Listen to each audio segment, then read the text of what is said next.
Star Trek has a well established history of social awareness that flies in the face of anyone who wants to call new Trek too woke. LGBTQ plus themes started appearing as early as the 80s in The Next Generation, and in its spin off series Deep Space Nine, things only got even more queer. Hi, and welcome to Admiral Cat's Trek Quest, your new home for progressive reviews and deep dive analyses of all things Star Trek. And in this video, we'll be analyzing the queer history of Star Trek Deep Space Nine, the series I think is the queerest of the Berman era. As we move into the very first episode of this beloved spin off series, we re encounter the transcoded Trill we met in my last video on queer themes in TNG in the form of a series main, Jadzia Dax. Although the makeup has changed, apparently because actress slash model Terry Farrell was simply too pretty for an extensive forehead prosthetic, the transcoding has not. And it doesn't end with Quark's famous line from season 1, episode 4, A Man Alone, referring to when she was a he either. It continues over the course of the series, with Station Commander and old friend and mentee Benjamin Sisko continually referring to her as Old Man, referring to Dax's most recent host, an old male Trill named Curzon. This firmly establishes the allegory. A conservative audience in denial may try to say that these are alien symbionts, not human beings, who are merely taking on the sex of their host, completely unrelated to human transness, but as I've mentioned previously in the series, sci fi isn't actually about aliens, it's about us. And Dax is a solid early trans sci fi allegory. Although Dax has had a total of 4 male hosts and 4 female hosts at this point in their life, Curzon is the one with whom Commander Sisko and the galaxy at large are the most familiar. Technically, this old Manning of Sisko's is akin to a tolerated misgendering, but it's well meant, more a sign of affection than a refusal to accept Jadzia's proper gender, and we'll touch more on that later. Apart from being the most recent of Dax's hosts, Curzon was also the Federation ambassador to the Klingon Empire. And when Jadzia reconnects with Curzon's blood brothers in the form of the returned and now long haired and ridged original series Klingon warriors Kor, Koloth, and Kang in Season 2, Episode 19, Blood Oath, the allegory is reinforced and explored in the differing ways the Klingons respond to Dax's change. When Dax reintroduces herself to Kor as she who was once Curzon, he is understandably shocked at first, not having seen her in 81 years, turned from the male Trill to what he describes as a Tiamo looking woman he initially wants to kiss, but he settles for a hug from his beloved old friend Curzon, who Dax corrects him is now Jadzia, and he embraces the new host and the new name wholeheartedly. Koloth and Kang are slower to accept Jadzia as Dax. While Koloth is familiar with the Trill and accepts after a brief inspection that Jadzia may indeed be the new host of the Dax symbiont, he is initially misogynist towards her and unaccepting of her as the same person, declaring that it would be a mistake to take her on their quest to fulfill an old blood oath to slay the murderer of Kang's son, adding derisively in their next conversation, now with Kang, that she is no one's godfather and no one's brother. Kang is also slow to accept her as their blood brother, claiming that he has never sat with her before this day. Kor pushes for acceptance. Brother, sister, what's the difference? And given that the Klingons do accept Jadzia and succeed in their quest only on account of her aid, it's clear that trans acceptance is the lesson this episode aims to teach. One line of Jadzia's from this conversation in particular always sticks out to me. Don't mistake a new face for a new soul, Kang. Which I take to mean that we should see the people we have always loved in our trans friends and relatives who transition, and not some kind of new unknown stranger. In the end, even Kor accepts that she is still the godparent of his son, and deserves the right to fulfill her blood oath to avenge his death. This message is even more powerful coming from a traditionally masculine warrior race like the Klingon, when many associate traditional masculinity in the real world with violent transphobia. There aren't necessarily a whole lot of other Dax episodes which deal with any one particular aspect of the trans experience in quite the depth and way that Blood Oath explored acceptance, rejection, and the fact that a trans person never stops being who they are. Instead, we are simply continually reminded of her transness with jokes and one liners, such as in her introduction in the series premiere, The Emissary, in which Cisco asks if she's informed the love struck Dr. Julian Bashir about that slug inside her, referencing uncomfortabilities about whether trans people who have undergone gender reassignment procedures should out themselves to their potential partners, and the season 4 premiere episode, Way of the Warrior, in which Jadzia and Worf meet. And Worf says that Curzon's name was honored amongst the Klingons, to which Dax responds in Klingon that she's much better looking. A joke which she informs the others loses something in the translation. Later in the same episode, there's another notable example when Worf and Dax are fighting with Klingon batleths on the holodeck, and Dax feels that Worf is holding back, and she invites him to simply think of her as a man as she's been one several times. There's also the constant, admittedly well intended old man from Cisco, which I said I'd get back to later, as it is still technically a misgendering. But there is also an episode which addresses that. Season 7's third episode, Afterimage, in which Dax's new host, Esri, angrily asserts that Benjamin not call her that as she's not the old man anymore. She's not Curzon, she's Esri. It's not the focus of the whole episode, but it sticks. He respects that she's not the old man anymore. It's not always a perfect depiction or a perfect allegory, but Dax was also one of the first times trans people were tackled so respectfully, and it stays that way throughout the show. So it's hard to complain about it not always being absolutely perfect. Really, I find that much of the strength of the trans depiction of Dax relies on its subtleness. It's not often something we spend a whole episode dealing with. We're just frequently reminded of it in small, clever ways the rest of the crew pays no real mind to. And eventually, it's just normalized because, for the Trill, it is normal. And if we are the aliens in sci fi, it's clear what this is saying. Trans people are normal. And having trans folks in our society should someday be able to be just as normalized as the gender fluid Trill are in the Federation. Garrick, the Cardassian assassin and spy turned tailor, is a wonderful example of queer presence in Star Trek, as he's impossible for the naysayers to deny. Veteran actor Andrew Robinson intentionally portrayed the character as sexually attracted to the station's doctor, Julian Bashir, from their very first scene together in the opening of Deep Space Nine's Season 1, Episode 3 Past Prologue, which depicts them sharing lunch in the Replomat. TV limitations at the time made it difficult for writer executive producer Ira Stephen Bear and fellow writing staff to really directly write the character as queer, much as he himself may have liked Garrick's sexual ambiguity. But given that we see the character constantly flirting with Bashir, only later to romance a woman, Zial, it can be safely presumed that Garrick is pansexual.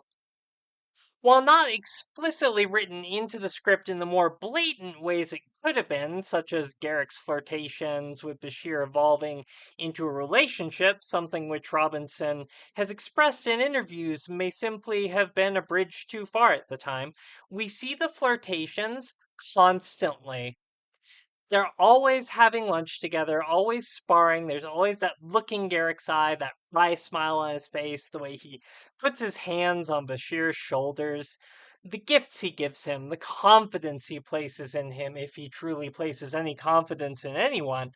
It's not that there's nothing written at all, it's simply more in the subtext of their relationship than anything overt aside from the acting, and the acting is first class. You know even without it ever being explicitly stated that Garrick wants that man, and in a newer animated series, he, or at least a version of him, gets that wish. In Lower Decks Season 5, Episode 9, Fisher Quest, we're treated to an adventure on a ship crewed by alternate universe duplicates of popular Star Trek characters ranging from Curzon Dax to an assortment of Harry Kims, almost all ensigns, all the way to an alternate universe Elam Garrick, who is a surgeon in his universe and married to an emergency medical hologram or EMH of, you guessed it, Dr. Julian Bashir. The couple's antics are great. They're from different universes, and according to Dax, love to brag about how statistically unlikely their pairing is. Something I've known a lot of queer couples to do, even when they come from the same universe. They argue over which of their universes they should live in, with Garrett continually pushing for his reality, citing the fine vintages of wines available from the two moons of his Risa, and the masseuses, which, as the EMH points out, don't really matter much to a photonic, before he sticks in a jealous jab at a particular bullying masseuse Garrick had just offered to take him to see. Bashir just wants to have a say in which universe they pick. It's a cute depiction and does a great service to the relationship gay audiences were all wishing for in the 90s, watching them share that table for all those years. Back to Deep Space Nine, where the gay times continue, we find that trans allegories didn't necessarily stop at Dax. Season 2, Episode 7, Rules of Acquisition, could be read as a transmasculine allegory, as it depicts a Ferengi assigned female at birth who binds their chest, puts on male clothing, and false, larger, male looking ears in order to enter the workplace and earn profit, which is forbidden for Ferengi females who aren't even allowed to leave the house or wear any clothing at all. This is admittedly a bit of a gray area and may for the first time in this series require just a bit of reading in by a modern audience, as the story is technically about a woman who dresses as a man in order to escape the restrictions of female society and earn profit. But while trans men weren't really as well known at all to the general public as trans women were becoming at the time, something which sadly persists today, making it unlikely that this is what the writers had in mind to depict, I think it would be hard for many trans men not to relate to the very present ideas of feeling out of place in the roles one society assigned to them at birth and experimenting with altering their appearance to feel like life fits them better. The reality is that this episode was likely written on the basis of real life stories of women who historically dressed as men and adopted male identities strictly in order to enter a male dominated or exclusive career field. There are also, however, a lot of clear historical trans men whose lives have been muddied and reduced to women living as men by the ignorant and those with an agenda of cementing transphobia into their versions of feminism, and some people we just don't really know enough about to say one way or another. I feel like while there's a core difference in identity, there's a lot of shared experience here, and I feel like it would be more than fair for a modern trans masculine audience to relate. While Garrick was written as pan or bi in more of a sneaky way, there's nothing covert about Major Karen Reese's evil Mirror Universe duplicate, the Intendant, who makes her first appearance in Season 2, Episode 23, Crossover.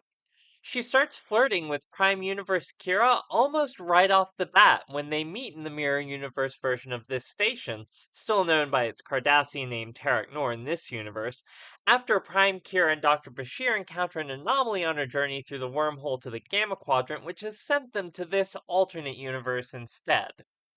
The Intendant doesn't stop at calling her an attractive young woman when instructing a lackey to find her some new quarters either. According to this universe's Garrick, she's in love with and all a Twitter about Prime Kira, and he even calls her the perfect gift for the girl who has everything.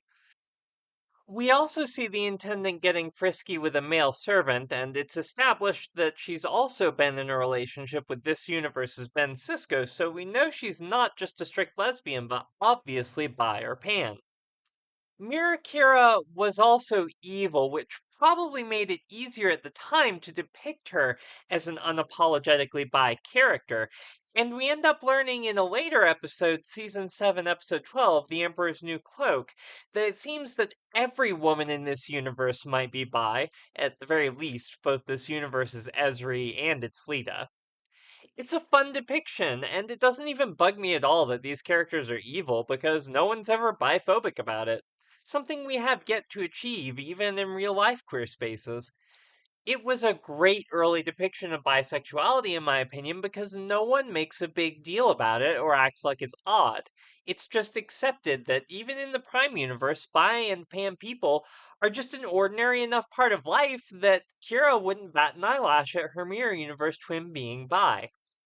The Intendant is one of my favorite characters in the show and makes a delightfully entertaining villain. But the Mirror Universe isn't the only place we find sapphic Star Trek in DS9. Star Trek is often cited for being the first interracial kiss on television, with fans citing the original series Season 3, Episode 10, Plato's Stepchildren, featuring a kiss between white actor William Shatner and black actress Nichelle Nichols. This was a bold move at the time, occurring right after the desegregation of marriage in the United States, but there had actually been many interracial kisses on screen before that, both at home and abroad, including a previous kiss on Star Trek between Shatner and Filipino actress Barbara Luna in the season 1 episode Mirror Mirror. That wasn't the first one either. That honor likely goes to the first kiss between Lucille Ball and Desi Arnaz on I Love Lucy in 1951, nearly 2 decades before Trek. It's still remembered and often misremembered as the first because it was still just a damned important kiss at the time. Star Trek's first lesbian kiss wasn't the first lesbian kiss on screen either. That honor goes to a 1991 episode of LA Law, and this was 4 years later, but it was still a huge deal. Like previous examples of queer Trek, this episode places real queer experiences and issues in a science fiction context. In Deep Space Nine Season 4, Episode 6, Rejoined, Jadzia Dax, a Trill with the symbiont who has had many host lives before her, reunites with the current host of a symbiont she was married to in a past life. Lenara Khan, the ex-wife in question, is a female Trill. When they were married, Khan had another female host, and Dax had a male host, Tobias, who died in a shuttle crash, leaving Khan heartbroken. Reuniting is obviously an emotional experience for them, but there is talk about the dangers of reassociation. The central conflict of the episode is not that Dax and Khan now both inhabit female hosts. No one even mentions it. Throughout the episode, Jadzia's lines normalize lesbian language, starting at the end of the cold open with, "She used to be my wife." It was a big deal for a woman to say anything about having a wife on TV in the 90s, way before gay marriage was legalized. But in the context of the 23rd century space station, it doesn't matter. What does matter is the Trill taboo against reassociation. Entering a relationship with the new host of a symbiont one had previously been in a relationship with is forbidden. This wasn't the kind of alien allegory that was easy for homophobic Trek fans to brush off as just some alien thing. In the TNG episode The Outcast, the genderless and uniformly homosexual Janai were still depicted with women, and the forbidden gender the Janai saw and experienced was that of being female. She was an allegory for homosexuality, but she was still a woman kissing a man. This was a woman kissing a woman for the first time in Star Trek, and conservative audiences were outraged. Numerous angry letters were written, and some upset parents even asserted that they'd rather their children see the two female aliens shooting each other with phasers on Star Trek than kissing. Clear backlash against the woke in the mid 90s. Again, Just watching the series proves that the so called woke agenda showing up in Trek is not some anomalous new artifact of the Kurtzman era of the 10s and 20s.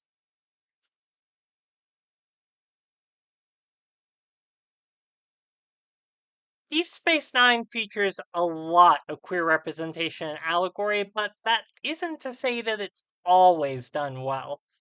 I still can't ignore Season 6, Episode 23, Prophet and Lace.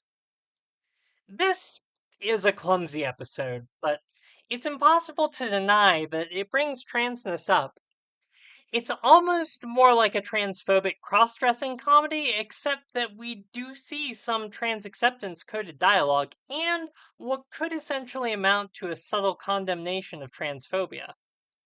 In this episode, the Ferengi ruler, Grand Nagus Sek, has begun a relationship with station bartender Quark and his brother Rom's mother, Ishka, or as Rom affectionately refers to her, Mugi, and has decided after some convincing arguments from Ishka that he is going to grant the women of Ferenginar equal rights to leave the home, wear clothing, and earn profit. Ishka is convincing because she's a financial genius. All of Quark's lobes or financial prowess came from her, not his father, who, according to a quote from Quark's brother Rom in season 3, episode 23, Family Business, couldn't hold on to latinum if you sewed it into his pants. And it's for this reason that when Zek is deposed by acting Grand Nagus Brent, formerly of the Ferengi Commerce Authority or FCA, and only has one supporter left, he invites them to have dinner with Ishka to meet this female Ferengi financial genius and learn why female equality is the future. Unfortunately, Ishka has a heart attack in the midst of a heated argument with Quark over his stubborn desire to cling to the old misogynist ways of Ferenginar, and Quark is forced to medically transition to the new female persona of Lumba in order to sway Zek's sole remaining supporter. Quark is initially uncomfortable in this new role. After all, this is not really an episode about a trans character transitioning.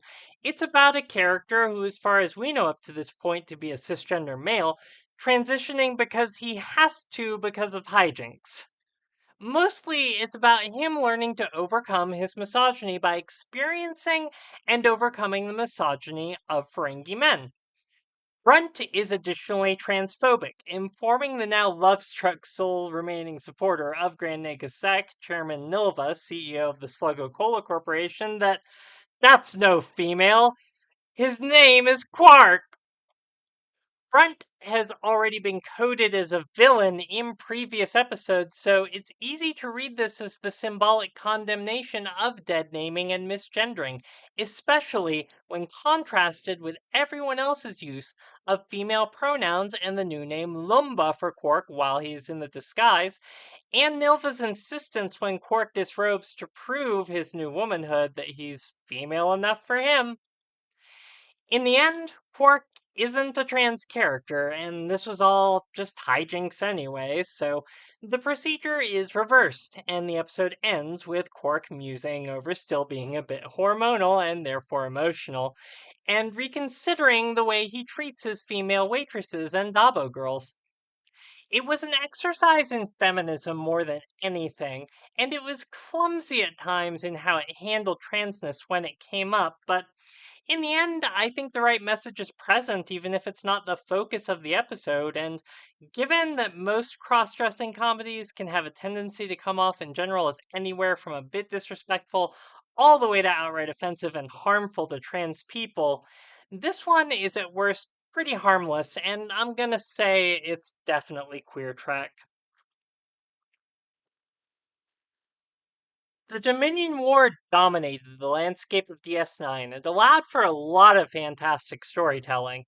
Leading the Dominion against the Federation and Allied forces were the Changelings, a race of fascistic, xenophobic shapeshifters whose natural form was a liquid state in which they existed on their world in a communion known as the Great Link, which Station Security Chief and Orphan Changeling Odo describes to fellow Orphan Changeling Laws as a melding into one, a merging of thought and form, idea and sensation in Season 7, Episode 14, Chimera.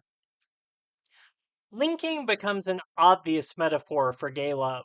Odo is willing to link with Laz, who also presents as male in humanoid form in private, but not in public, mirroring the fear gay couples had of even kissing in public in even the late 90s.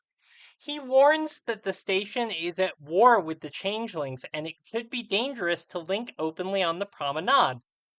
Eventually, while shapeshifting as fog on the promenade, Laws makes a few Klingon warriors uncomfortable and they attack him, an obvious metaphor for homophobic violence.